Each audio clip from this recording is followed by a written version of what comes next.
Hello, my name is Benjamin. I'm from Los Angeles, California. I'm here with a couple of friends. They're debating me. They are Muslim and Christians, and they. So my question is, what is your opinion with the religion? Okay, this is the point. Religion is based on opinions, and religions, all they do is debate each other because they all claim to follow the same person, but they argue and fight amongst each other, which doesn't make any sense. The monotheistic religions, they claim to follow Abraham, right, who's the patriarch of those religions, Islam, Christianity, and Judaism. But yet you have so many different denominations that don't agree with each other, and they argue and fight over books that are not authentic. None of them have any originals.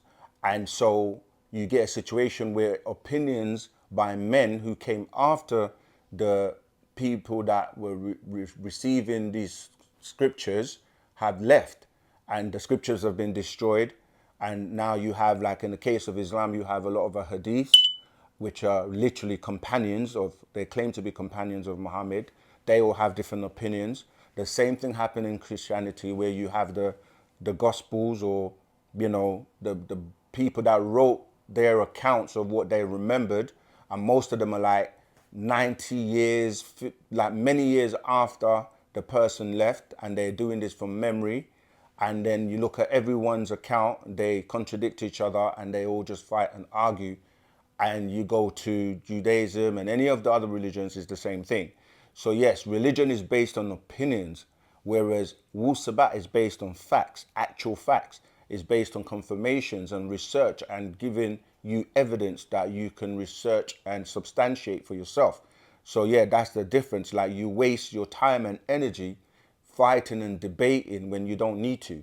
Wu-Sabat doesn't have anything to prove to anyone because it stands on its own. It confirms itself by way of the actual facts and the evidence. So that's why nothing can really stand against Wu-Sabat, because when you confirm something for yourself, it's not a belief. It's not you following somebody else. It's like, if you just believe in, that's what somebody was saying, why do they need to read the books? If you don't read the books and do your research, then you're just in a belief. You're just believing me. How do you know what I'm saying to you is correct? How do you know that I'm not setting you on a tangent or leading you astray? So you have to confirm things for yourself, and that's where Wu-Sabat is completely different from whatever else came before, because it's here to clear up the facts and to set the record straight on everything and anything you want to know, so that you can basically be in control of your own decisions and your own soul, as opposed to giving it to somebody else who, it's like the blind leading the blind. All right. I hope that answered the question for you.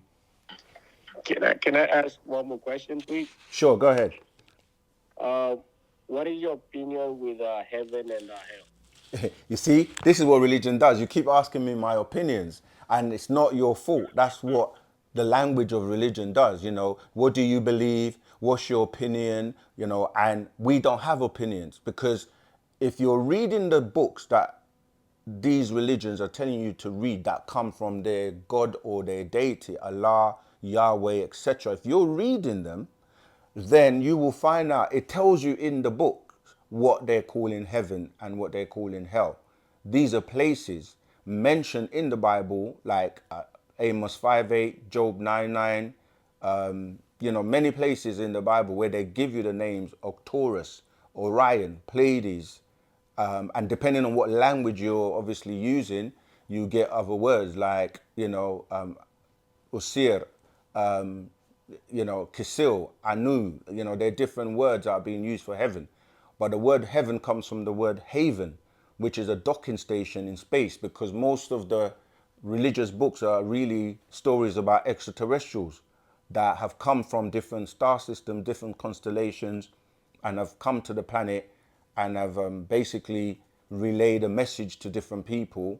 And due to a lack of understanding or technology at the time, they didn't know how to interpret what they were seeing. So they would write it in the language that they could use to describe the experience. But yeah, so we don't deal with opinions.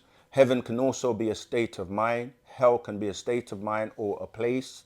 In ancient times, there was a place known as Hades, which was dealing with, you know, caverns and places in the earth.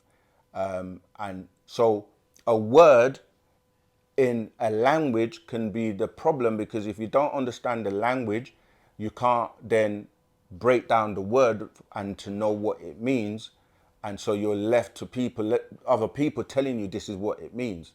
And so a word can mean a place, an incident, a situation, a mental state.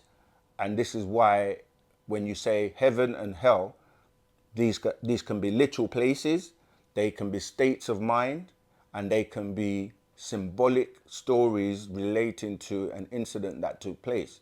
You know, case in point, Anunnaki, you know, beings that came here from a being called Anu and that was sent here.